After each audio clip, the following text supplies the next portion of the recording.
தந்தி motor நேயர்களுக்கு வணக்கம். ஒரு கார் பையர் கார் அப்கிரேட் பண்ணணும் அப்படின்றப்போ அவங்க செலக்ட் பண்ணியிருக்கக்கூடிய அவங்களுடைய சாய்ஸில் நிச்சயமாக இந்த ரெண்டு கார் இருக்கும். ஒன்று டாட்டாவுடைய ஹேரியர், இன்னொன்று டாட்டாவுடைய சஃபாரி. இந்த ரெண்டு காருமே 2 லிட்டர் டீசல் இன்ஜினில் இருந்தது. அதை இப்போது 1.5 லிட்டர் பெட்ரோல் இன்ஜினுக்கு மாற்றிருக்காங்க. இதுக்காக புது இன்ஜினையும் இறக்கியிருக்காங்க. புதுசாக காருக்கு போகிறவங்க ஃபஸ்ட்டு பெட்ரோல் இன்ஜின் போயிட்டு அப்புறம் டீசல் இன்ஜின் போகிறப்போ அவங்களுக்கு ஒரு தயக்கம் இருக்கலாம், பெட்ரோல் டு டீசல் போகிறது அப்படின்றது.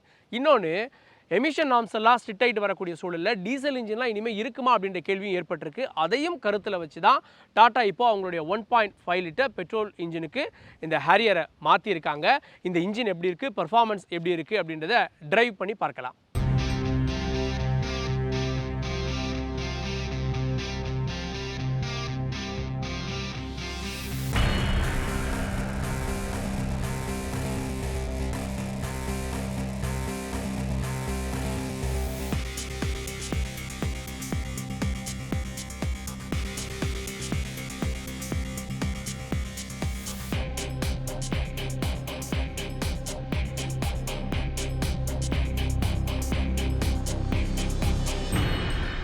இப்போ நம்ம கூட இருக்குது ஹேரியர் ஆட்டோமேட்டிக் உடைய டாப் அண்ட் வெர்ஷன். இதில் டைமென்ஷனை பொறுத்த வரைக்கும் பெரிய சேஞ்ச் இல்லை. பட் இன்ஜின்லையும் இன்ஜினுடைய ஸ்பெக்லையும் உள்ள இன்டீரியர்லையும் நிறைய விஷயங்களை ஆட் பண்ணியிருக்காங்க. செக்மெண்ட் ஃபர்ஸ்ட்டாக நிறைய விஷயங்கள் இருக்குது. டாட்டா ஹேரியரில் எனக்கு பிடிச்ச முக்கியமான விஷயமே பூட் ஸ்பேஸ் தான். அன்காம்ப்ரமைஸ்ட் 445 லிட்டர் பூட் ஸ்பேஸ் கொடுத்துருக்காங்க. டீசலுக்கும் பெட்ரோல் வேரியண்ட்டுக்கும் ஒரு 80 கிலோ ரெடியூஸ் பண்ணியிருக்கதா சொல்கிறாங்க. டாட்டாவுடைய பில்ட் குவாலிட்டி பற்றி தெரியும். டெயில்கேட்டை ஓப்பன் பண்ணுறதுல கூட சிரமம் இருக்கக்கூடாதுன்னு பவர்டுக்கு மாற்றிட்டாங்க. எனக்கு இந்த ஹேரியரில் இது ரொம்பவே பிடிச்ச விஷயமா இருக்குது. இப்போ பல வேரியண்ட்டில் வருது, இருந்தாலும் இதை பார்க்கலாம்.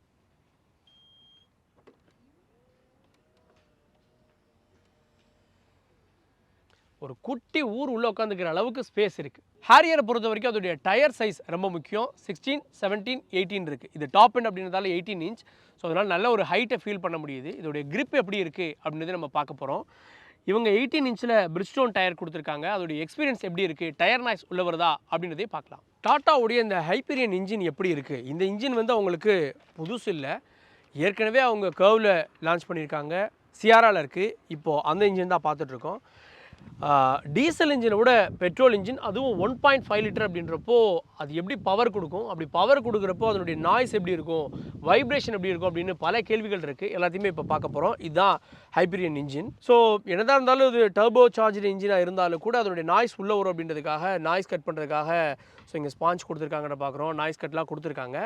நாய்ஸ் கட் ஆகுதா இல்லையா அப்படின்றத பார்க்குறோம். ஒரு கம்ஃபர்ட்டாக இது உட்காந்துருக்கு இந்த இன்ஜின். ஸோ பெருசாகவும் இல்லை, சின்னதாகவும் இல்லை, கம்ஃபர்ட்டாக இந்த இன்ஜின் உட்காந்துருக்கு அப்படின்னு பார்க்குறோம். ஓகே, இந்த பெட்ரோல் இன்ஜினில் வைப்ரேஷன் இருக்கா அப்படின்றத நம்ம ஒரு சின்ன வாட்டர் பாட்டில் வச்சு டெஸ்ட் பண்ணிடலாம். வாட்டர் பாட்டில் வச்சாச்சு. வைப்ரேஷன் எப்படி இருக்குது? வைப்ரேஷன் இருக்குது. பட் ஆன் ரோடில் போகிறப்போ அது இன்னும் அதிகமாக இருக்கும் அப்படின்னு நினைக்கிறேன். இந்த ஹைப்பீரியன் 1.5 லிட்டர் பெட்ரோல் இன்ஜினை பொறுத்த வரைக்கும் 4 சிலிண்டர் இன்ஜின். அதே மாதிரி இதில் 6 ஸ்பீட் மேனுவல் அண்ட் ஏஎம்டி இருக்குது. அண்ட் இதில் வந்து 170 பிஎஸ் மேக்ஸிமம் பவரும் 280 நியூட்டன் மீட்டர் டார்க்கும் மேக்ஸிமம் அச்சீவ் பண்ண முடியும். இதில் ஸ்க்ரீனை பொறுத்த வரைக்கும் 14.5 இன்ச் ஹார்மோன் இன்ஃபோடெயின்மெண்ட் ஸ்க்ரீன் கொடுத்துருக்காங்க. அந்த ஸ்க்ரீனை பர்டிகுலராக அவங்க நியோ QLED அப்படின்னு சொல்கிறாங்க. இதோடைய வேரியேஷன் பிக்சல்ஸ் எல்லாம் அவ்வளோ சிறப்பாக இருக்கும். நீங்கள் ட்ரைவ் பண்ணி பாருங்கள் அப்படின்றாங்க. அண்ட் இந்த இன்ஃபோடெயின்மெண்ட்டில் அவங்க சினிமேட்டிக் வியூக்காக நிறைய விஷயங்கள் ஆட் பண்ணியிருக்காங்க. அது என்னென்ன அப்படின்னு நம்ம பார்க்கலாம். இதில் ஹார்மோன் சிஸ்டத்தோடு சேர்ந்து 10 ஸ்பீக்கர் இருக்குது, டால்பி சப்போர்ட்டோட. ஸோ நீங்கள் ரோட்டில் போகிறப்பவே ஒரு சினிமா தியேட்டரில் இருக்கக்கூடிய எக்ஸ்பீரியன்ஸை பார்க்க முடியும். அந்த எக்ஸ்பீரியன்ஸை இப்போ நம்ம பார்க்க போகிறோம்.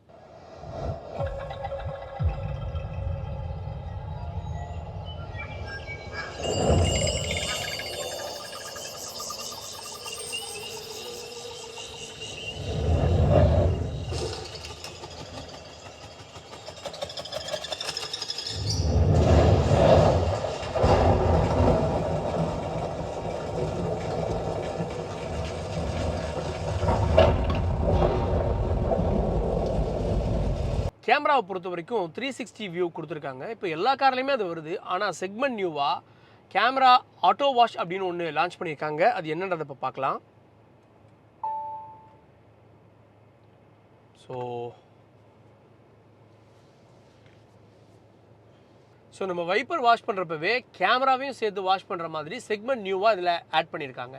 ஐஆர்விஎம்மை பொறுத்த வரைக்கும் டிஜிட்டலாக கொடுத்துருக்காங்க. ஸோ 2 கேமரா கொடுத்துருக்காங்க இதில் புதுசாக. ஒன்று வந்து இங்கே, ஸோ இன்னொன்று வந்து ஷார்க் ஃபினில் இருக்குது. இதில் என்ன ஒரு புது விஷயம் அப்படின்னா, இதில் மெமரி கார்டும் கொடுத்துருக்காங்க. ஆட்டோமேட்டிக்காக மெமரி சேவ் பண்ணிக்கிறோம். 7 மணி நேரத்துக்கு தேவையான மெமரி வந்து இதில் இருக்கும். அதாவது 64 GB மெமரி கார்டு இருக்குது. வேணும் அப்படின்னா நீங்கள் வந்து மெமரி கார்டை எக்ஸ்டெண்ட் பண்ணிக்கலாம். இப்போ ஏதாவது கொலிஷன் ஏற்படுது அப்படின்னா, ஒரு விபத்து ஏற்படுது அப்படின்னா, அதனுடைய ரெக்கார்டை அப்படியே அது ஆட்டோமேட்டிக்காக சேவ் பண்ணிக்கும் அப்படின்ற விஷயத்தையும் இதில் ஆட் பண்ணியிருக்காங்க. ஆம்ரெஸ்ட்டை பொறுத்த வரைக்கும் ஒன்று சின்னதாக இருக்கும், இல்லை பெருசாக இருக்கும். பட் இது சிறுசு ஆனால் பெருசு. எப்படி அப்படின்னா, இது சின்னதாக இப்படி இழுத்து விட்டால் பெருசு. ஸோ அப்படி ஒரு புதுசாக ஒரு ஃபியூச்சர் மாதிரி இருக்குது. நல்லா இருக்குது. சீட் அட்ஜஸ்ட்டை பொறுத்த வரைக்கும் இதில் நிறைய விஷயங்கள் இருக்குது. ஸோ இது நம்ம நார்மலாக யூஸ் பண்ணுவோம். இது வந்து பேக் சப்போர்ட்டு. ஸோ இது வந்து வேணும்னா ஃப்ரண்ட் போகும், இது அப் போகும். இது வந்து வென்டிலேட்டட் சீட்டு. வேணும்னா பட்டனை அமுக்கிறது வச்சு உள்ளே எவ்வளோ வென்டிலேஷன் வேணுன்றதை ஃபிக்ஸ் பண்ணிக்கலாம். பட் 3 மெமரி மோட் கொடுத்துருக்காங்க. இந்த மெமரி மோடை பாருங்களேன். இப்போ மெமரி 1 அழுத்துறேன். ஸோ இப்போ மெமரி 2, இப்போ மெமரி 3. ஸோ இப்போ ஒரு 3 பேர் கார் ஓட்டுறாங்க அப்படின்னா, ஒவ்வொருத்தரும் ஒரு மெமரியில் அவங்களுடைய பொசிஷனை சேவ் பண்ணி வச்சுக்கலாம். அதுக்கு ஏற்ற மாதிரி நீங்கள் ஏறினீங்க அப்படின்னா, இதில் செட்டிங்கை மட்டும் மாற்றினீங்கன்னா போதும், உங்களுக்கு ஏற்ற மாதிரி சீட் அட்ஜஸ்ட் ஆகிக்கிறோம். சன்ரூஃபை ஓப்பன் பண்ணதுக்கப்புறமா உள்ள ஒரு வெளிச்சம் வருது பாருங்கள்.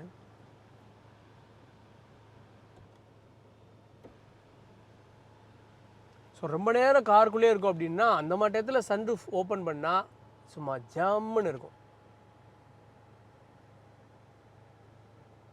ரொம்ப நேரமாக பேசிகிட்டே இருக்கானே, பாம்பெடுத்து வெளியே விடியா அப்படின்ற மாதிரி ரொம்ப நேரமாக ஸ்பெக்கெல்லாம் சொல்லியாச்சு. டெஸ்ட் ட்ரைவ் எப்போ அப்படின்னு கேட்குறது எனக்கு புரியுது. இப்போ டெஸ்ட் ட்ரைவ் தான் பண்ண போகிறோம், வாங்க. ஸோ இது ஏஎம்டி. ஸோ ட்ரைவ் மோடில் போட்டுட்டு அப்படியே காலை எடுத்துட்டோம் அப்படின்னாலே வண்டி மூவ் ஆக ஆரம்பிச்சிருது. அகெயின் ஆக்சிலேட் பண்ணோம் அப்படின்னா ஸ்மூத்தாக இருக்குங்க. இந்த பெட்ரோல் இன்ஜினுடைய அந்த ஸ்மூத்னஸ் வந்து அப்படியே தெரியுது. நீங்கள் டீசல் இன்ஜின்னா அது வந்து இன்ஜெக்டருக்கு போய் டீசல் இன்ஜின் வந்து அப்படியே பிக்கப் எடுக்கிறதுக்கு இருக்க டிலேக்கும் பெட்ரோல் இன்ஜினுடைய அந்த ஷார்ப்னஸும் அப்படியே தெரியுது. ஸ்டியரிங் நல்லாவே இருக்குங்க. டச் பண்ண உடனே அப்படியே டக்குன்னு திரும்புது. எங்கே இருக்கும் அப்படின்னா, டெல்லிக்கும் ஹரியானாவுக்கும் மத்தியில் இதை நம்ம இப்போ டெஸ்ட் ட்ரைவ் பண்ணிகிட்ருக்கோம். எக்கோ மோடில் போயிட்டுருக்கோம். ஒரு டெரெயின் மாதிரியான ஒரு ஏரியா. எக்கோ மோடில் போகிறப்போ அந்த இன்ஜினுடைய நாய்ஸ் உள்ளே கேட்குது. இன்ஜினுடைய வைப்ரேஷனும் தெரியுது. ஏன்னா டர்போ இன்ஜின் அப்படின்னாலும் பவர் உங்களுக்கு வேணுன்றப்ப கொடுக்கும். பட் நாய்ஸ் வந்து நிச்சயமாக கேட்குது அப்படின்னு தான் சொல்லணும். பட் தேவையான நேரத்தில் அப்படியே பிக் பண்ணி அப்படியே டக்குன்னு கொடுக்குதுங்க. ஸோ அட் லாஸ்ட் நம்ம ஸ்போர்ட் மோடு போட்டாச்சு. வாவ், ஸ்போர்ட் மோடு போட்டதுக்கப்புறம் அப்படியே பிக்கப் அள்ளி கொடுக்குதே. ஸ்டியரிங் நல்லா இருக்குங்க. ஸ்டியரிங் வந்து அப்படி டச் பண்ண உடனே திரும்புது. வாவ், சிங்கிள் ஹேண்டடாக ஓட்டுறவங்களுக்குலாம் நல்ல ஸ்மூத்தாக இருக்கும். பள்ளமேட்டில் விட்டு பார்க்குறப்ப தான் அந்த சஸ்பென்ஷனை ஃபீல் பண்ண முடியுது. இதில் அஸ் யூஷுவல் இருக்கக்கூடிய ஸ்பெக் வந்து அடாஸ் லெவல் 2 இருக்குது. அதே மாதிரி க்ரூஸ் கண்ட்ரோல் இருக்குது. ஸோ நீங்கள் எங்கே ஓட்டுறீங்க அப்படின்றத பொறுத்து நீங்கள் செட் பண்ணிக்கலாம். இன்ஜின் வந்து 1.5 லிட்டர் டர்போ அப்படின்னாங்க. ஆனால் எனக்கு ஏதோ 2 லிட்டர் இன்ஜின் ஓட்டுற மாதிரி தான் இருக்குது. ஏன்னா பவர் வேணுன்றப்ப டக்கு டக்குன்னு அப்படியே கொடுத்துட்டே இருக்குது. அது ஒரு பெரிய ப்ளஸ். பட் நாய்ஸ் வந்து கண்டிப்பாக இருக்குது. பட் இந்த உருமுறது இல்லை, அப்படின்றது இல்லை. வேணுன்றப்ப நம்ம மோட் மாற்றி சேஞ்ச் பண்ணி ஓட்டுறோம் அப்படின்னா எந்த பிரச்சனையுமே இருக்காது.